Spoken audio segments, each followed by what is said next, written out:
4th and 11. 43 seconds left. Jalen Hurts throws a pass into triple coverage to Dallas Goedert, and the Philadelphia Eagles' 2025 season is over.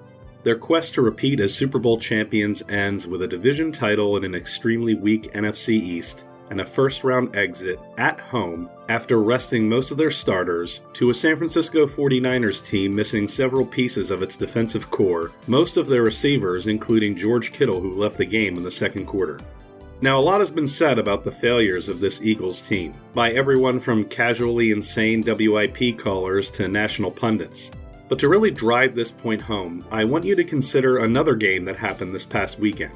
The Chicago Bears, who have managed to turn desperate fourth-quarter comebacks into an art form this year, stormed back after being down 21-3 to beat the Green Bay Packers. The Bears are moving on to the divisional round, while the Eagles are done. And to understand why, you don't even need to look at the game they played back on Black Friday, when the Bears came into Philadelphia and won 24-15. You need only understand what the biggest difference is between the Bears and Eagles. You would be hard-pressed to find anyone who would disagree that the Eagles are the better team on paper. The Eagles have the better defense, the better quarterback, better receivers, and the Bears' starting running back was let go for nothing to make room for Saquon Barkley. But the Bears, despite having a less talented roster than the Eagles, do more with less, while the Eagles do less with more. And the reason for this, as far as I can tell, is that the Philadelphia Eagles have suffered the price of winning.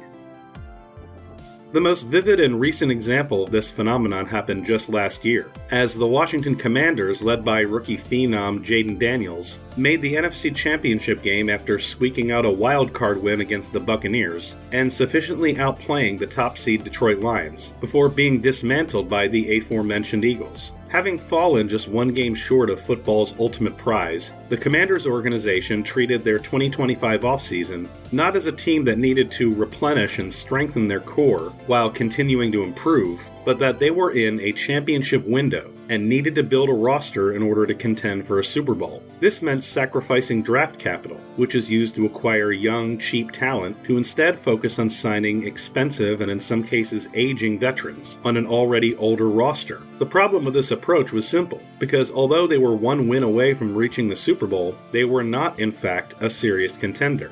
They instead happened to fall on the right side of a close wildcard win and beat a good but severely banged-up Lions team. It was a commendable run, but not a guarantee of future success. And when the Commanders' 2025 season kicked off with injuries and broken-down aging vets showing their age, the signs were clear. The Washington Commanders had been fooled by the smoke and mirrors of a run to the conference championship. But what does that have to do with the team that not only demolished them there, but went on to belt-to-ass Patrick Mahomes and the Kansas City Chiefs in the Super Bowl? How can the Philadelphia Eagles be a victim of success?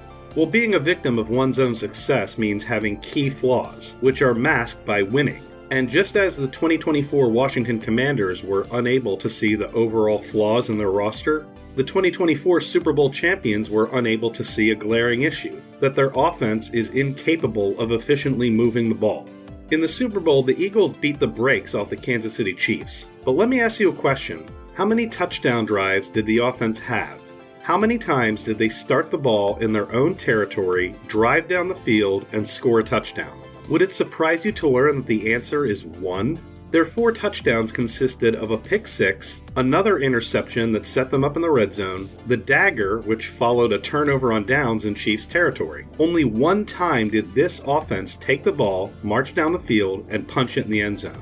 But wait, what about the NFC Championship game when the offense scored 8 touchdowns? Well, 3 of them came off short fields thanks to the defense or special teams forcing a turnover. One of them was done by the backups in garbage time, and one of them was a one-play drive thanks to a home run from Saquon Barkley. And it's not like it's easy to have your star tailback break off a 65-yard touchdown run, but just as with turnovers, they are as advantageous as they require a touch of luck. You can't have an offense built on hoping the defense not only suffers a breakdown at the line of scrimmage, which allows the running back to get to the second level, where there's a second failure in the secondary, That just isn't sustainable. And when you take home runs and turnovers away and really look at this offense, what you're left with simply isn't all that impressive. Maybe you remember this cinematic NFL Films image of Saquon Barkley running through the snow and pounding his helmet in celebration as the Philadelphia faithful lose their minds. But what I remember is the call from Mike Tirico. Because what I remember is that despite taking a 2-score lead with less than 5 minutes to go, this game was far from over. And the reason that it was far from over is because this offense, just as it was this year, and just as it was in 2023, is feast or famine. An offense that, if they didn't need to score, barely seemed like they were trying to. A prevent offense, as Ron Jaworski recently put it. And despite 2 changes in offensive coordinator, hasn't gone anywhere, because its architect is still there, still in control. And I'm not suggesting the Eagles even entertain the idea of firing a head coach 12 months after winning a Super Bowl, just that the Eagles could not see what has held their offense back, and will continue to do so, until someone else is hired to take control of this offense. Nick Sirianni is a dedicated professional with a lot of skills that have made him a successful head coach, but designing an offense is clearly not one of them. He doesn't adapt, he doesn't play to his own team's strengths. And that's okay, but now that the sun has set on the 2025 Philadelphia Eagles season, it's time to take a hard look at what has bloomed from success and what is rotting away beneath the soil.